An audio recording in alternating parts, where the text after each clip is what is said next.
So we are greeted with the Gamemax case today. This is the Starlight version. Now it's got RGB fans that are inside this case. On the top we do have a reset button. We have a headphone jack, a microphone jack, two USB 2s, two USB 3s, an LED button controller, a remote control that also comes with it so you can control the fan speeds and also the colour of the lights, as well as making it hold and speed them through the cycling of the RGB loveliness. Then we've got an RGB strip that comes down to the front, and obviously a power button as well with an LED indicator on the front there. No glass on the back, but this case is similar to the case that I reviewed before this one. But this one slightly seems to take the edge a little bit. The other one was like £69 or £79, whereas this one's slightly cheaper. But we've got tempered glass in the front. We've got the AIO thermal take 240 at the top there. We've got an exhaust fan that comes with it, which is RGB, and then we have no more fans. No more fans. One RGB in the back. And then on the front, that's where I'm getting confused. It's because I thought it was RGB fans in the front, and it's not. It's one RGB, 120 RGB fan. That's you can slow it down and all that. It's not too bad. On the front, it's all plastic and stuff like that, and all your I/O connectors at the top there. As I said in the other video, if you cut through here, you can have like a drive bay, because it looks like you've got a drive bay here. As you can see, little drive bay there. 5.25 inch for two Blu-ray, DVD or CD writers at the top there. Also you can put in a 120 or a 240 on the front here, as well as a 120 on the back and a 240 at the top, as well as two 120 fans and 120 exhaust and two 120 at the front, as well as 140 at the top here, and then 140 on the top with this magnetic dust shield as well. Well, not dust shield, dust filter. Let's get it out. It's a little bit like the other one, a little bit flimsy with the magnets. Don't look like it sticks down properly, so it needs a bit more improvement, but it's easy to clean, wipe over. It's got magnetic strips on there just to keep it connected to the top. You can put 280 at the top or 140 at the top there as well for AIO water cooling. And after you've done this, you just close up the front, which, as you can see, there's no real space for any breathing on the actual case. The sides are kind of blocked off with the glass part here, and it's blocked off on the side here as well, so it's not really good for obviously putting a 280 or a 140 or a 240 on the front there, because it's pointless. Clips on there, plastic sort of look to it as well. I'm going to just get the side off for you, or the front.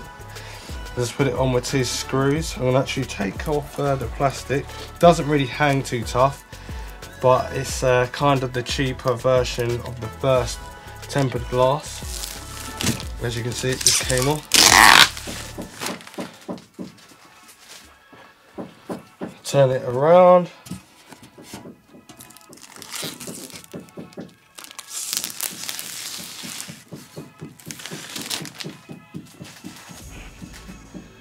As you can see, it's got a big border around here and around there, but a bigger border onto the front, and also on this side, this is the way it's meant to be kept. And then you kind of just latch it onto these rubber feet that are on there that stick out, and it kind of hangs on there, but I wouldn't really trust it, so I'll normally just totally remove that glass. The glass is not very tinted or anything like that, but I'll give you a demonstration with the lighting on real quickly so you can see before I put it off.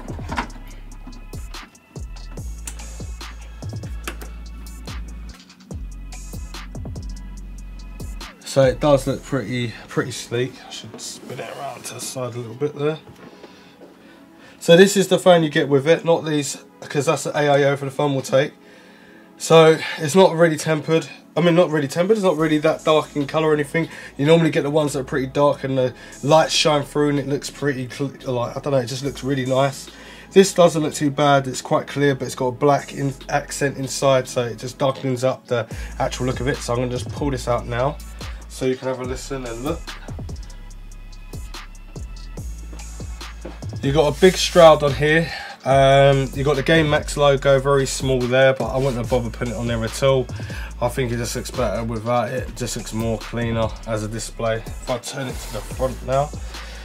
So you've got your Stroud, you've got your 2 cutouts, 3 cutouts, 4, 5, 6, 7 cutouts. So you've got 2 cutouts, 1 for the right hand side for the cables for the AIO radiator and fans, and then 1 for the EPS connector or the 8-pin connector, as well as your fans, and your exhaust fan goes up through there as well. Then obviously for your front IO to turn it on and reset it and stuff is on the front here, and then connecting the USB cable from here, and then also connecting HD audio from here, and then you can get the cables and connect into your graphics card, and that's it for that. And then obviously you can put in 2 SSDs, 1 here and 1 there.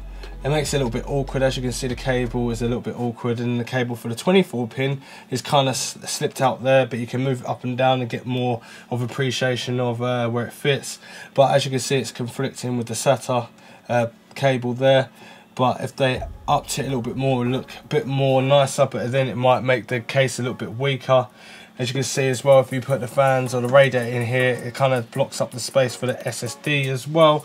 I'm going to turn it around and show you that in a sec, but that's the sort of room that you get. It's really hard to get back to the 8-pin or EPS connector and the fan headers, and to connect them in as well. It's really hardcore. It doesn't matter what motherboard you're going to have, you're going to have to put the AIO on first and then the radiator on afterwards, after you connect all the cables up to the top. So if I just power this down really quickly so I can show you the other side of the cable management, which I haven't really done much of, because technically for this video I just wanted to show you quickly what it's all about. So we got 7 expansion slots, and I've got my Wi-Fi connected in there, and then the power supply needs a little bit of work because you have to move it into a certain position to obviously screw it in where the screws come in. You've got a 120 and 140 that can go in the back, and it can slot up to a centimetre and a bit up and down to adjust it to depending on the water cooling unit that you're using. Might be a thicker radiator. Then you've got these plastic thumb screws. You've got Phillips heads to it, so you can easily get to that. Don't really like this bit as much, but it looks better than the other case. You kind of undo it by your hand, and then you can follow with a thinner screwdriver. But with a thinner screwdriver, it's going to be easier to get into contact with these screws on the back of the PCI slot, because if you use a thicker one, it's going to start to scratch the back of the case, and no one wants that. But this is nice and easy to maneuver and use, compared to the other one was a little bit over the top. So if I take this to the side, pull this out. So this is my cable mess at the back. You can easily slot all your cables down to the back, and as you can see in here where I've got the thermal take controller, this is where you would have you'd have hard disk drives or just drives in general at the bottom down there, so you can easily slot in your hard drives, but they don't come with them. So that's kind of unique, kind of cuts the price down. I'm guessing most companies just think you're going to use SSDs or M.2s or want to go away from it. Then you've got this Velcro strap as well, which is controlled to the fan controller and the RGBs for the fan. It's just stuck on there just randomly, and then obviously your screws will be where you screw your SSDs on, and then you kind of hide it up here. All your cables, how I got them in to make it more comfortable, was to put the cables into this side. So where it's got the 24 pin, it kind of like struggles onto the motherboard a little bit, and then it curves underneath. Because this is a braided cable, where it's a little bit sharper, you can definitely start to split the actual cable, and then reduce the quality of your cables, and then could have a potential problem. Got a big cutout there on the back, so if you need to put your retention bracket on for your CPA cooler or AIO water cooling, you ain't going to definitely do custom water cooling on there, but if you want to, you can do. You might want to go old school. The old school thermal takes up to you. We have 1, 2, 3, 4, 5, 6, 7 cable tie points. And then obviously with these cables as well, is it plugs it in, and then you've got power for Molex through here, and then you've got one that connects into the fan controller as well, so you can basically control the LEDs, and then the fan controller speed here and modes and LEDs, but you can also kind of control it on here, but mainly on the remote control. This is a Thermaltake's TRS S700 watt power supply. So if you look at the specification of the size of this power supply, that's the kind of space that you will get with this power supply. And obviously with this case you can see the sort of size that you get, so the edge is here and then you get all that other space to just divert your cables through there. The actual finger width is literally a little bit smaller than my finger in width to actually get your cables to actually fit through the back there. But I always use to get your junction cables, because if I'm using custom cables then you probably won't be looking at a case like this, but if you do, then obviously you know that you've got enough room here to actually put custom cables in. But yes, it is a little bit messy and stuff like that, but I'm just leaving it out so you can see what it looks like. You also get an RGB connector. This is a 5-volt connector, not normal 12-volt. So if you're going to be getting a new motherboard like 1151 socket, Z370 or even AMD version like M4, you want to make sure that it's got basically a 5-volt connector and not a 12-volt connector. If you've got a 12-volt connector, it won't work. The RGBs will just won't work properly. It will just be a mess.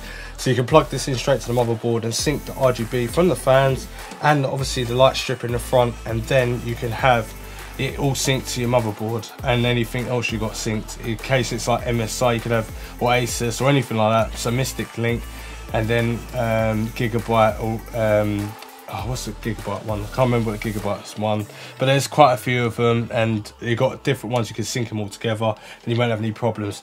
This doesn't fit in extended motherboards, so I guess you wouldn't really want to do that anyway, but it fits mini ITX and micro ATX and normal ATX motherboards in there without problem. So if I just spin this around after leaving the cables in there, you do have a dust filter underneath as well.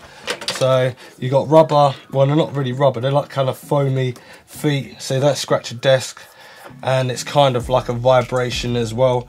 Normally you get rubber which is quite hard, which still have the vibrations going through the case, but this is more of a softer feel.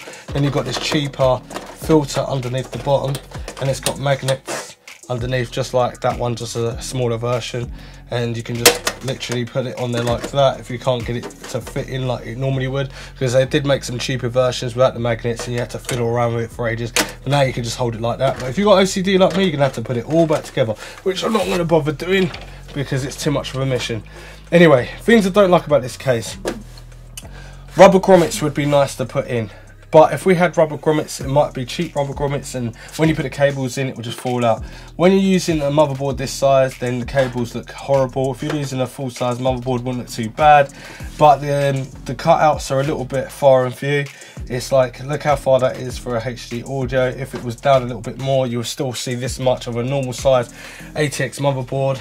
And obviously I don't like the way the cables are. There's just no grommets anywhere, but even if there is, I think it needs to have the holes spaced out more for, and obviously the objective of having everything looking nice and smart. Even though it's a slightly cheaper case, it should be in the right place. It looks like it's just based on another different motherboard model because it's not fitting in the right place where it should be. This Stroud could have a few more holes like built in to give it a bit more airflow. There's no airflow at the front, it's completely blocked off, so we already know that's going to run hot. And if you go to put AIO in the front there, it's not going to be worth it because it's going to be blocked off from air. The only point you can have an AIO is at the top, so if you're looking at this case, then make sure that you get an AIO will fit on the top, which is a 240 or 280 at the top, not a 360 or a 120 or a 140 to exhaust. But if you're looking at having a radio here, imagine it's going to be going over the heat sinks, and it's going to be quite close, which would be good for the phases and maybe the doublers or the chokes, which this motherboard doesn't really have because it's really quite small actually thinking about it. But with the heat sinks, it could literally breathe the heat or suck the heat straight out from the radiator being here, but then it just makes it a little bit hotter if you've got a graphics card, and everything's going to be hot around this situation. So with this case being as it is, it's very good for very beginners and stuff like that. But yeah, let's give you my final thoughts.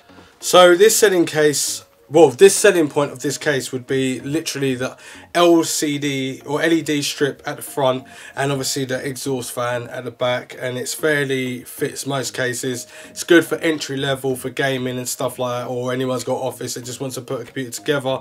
It didn't cut my hands or anything like that. It does work with the most awkwardest power supplies that are not fully modular, and it also not too bad if you listen to my advice of obviously having it at the top to exhaust heat rather than putting it in the front if you've got AIO. If you've got got a CPU cord, that's going to be fine. It's going to have enough distance and clearance as well. The reason I'm showing you with an old school motherboard is that an old school motherboard is more awkward than anything else. This is a brand new case, so technically with an old school motherboard, you expect, if you've got an old school motherboard and you want to get this case because it makes it look a little bit more flashy, a little bit more cleaner, then go with this case. But for the price point, it's not too bad. I'm going to find out the price in 1 second, because obviously I want to put it in the link in the description down below if anyone wants to purchase it.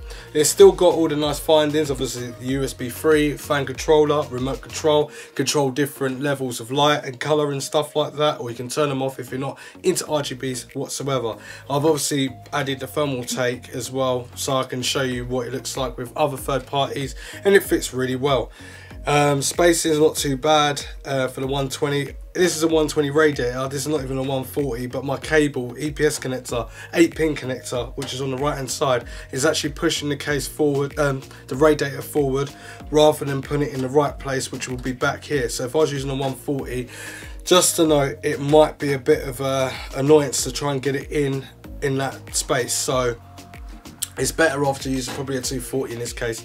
Technically, you want to use a lower end CPU and graphics card. I wouldn't go any higher than a 1060 or maybe a 1050 Ti because of the way the heat is on here. It does have holes, it does have little triangles on there. Not on this side, but on this side it has got like little breathable holes, but it's not enough. It's only on one side, and the way the fan circulations proves circumference of air in that passing through the case. I don't think this case is going to be great for like extreme sort of builds, but you're not going to be looking at extreme builds for this price because it doesn't make sense. It's like me buying a very expensive motherboard but buying a very cheap CPU and then buying a very cheap graphics card. You need to buy everything that's balanced out. I don't think people know about that, but we'll have to do that in another video. Anyway, do I recommend this case? Only if you're going for a lower end to medium sort of end. If you're going for high end, look elsewhere, or look for something that you can do which makes more sense to breathe through the front and at the top at the same time, and it's got more for a 360, keep it cool. 240 and 280 does really well according to things, but then it means it ramps up a little bit louder if you've got an automatic. So if you're a very beginner or entry level or even medium sort of player and you don't go into the bass to obviously do the fan curves and stuff like that, that means when it starts to get hot, like if you're living in England, 1 minute it's in winter, you've obviously played around with your computer, that's all good, it stays quiet because it's quite cool in your living room, don't need to have it too hot. Then all of a sudden the summer comes and it's really hot, then you will notice that automatically your fans will ramp up to keep everything cool from throttling if you're gaming.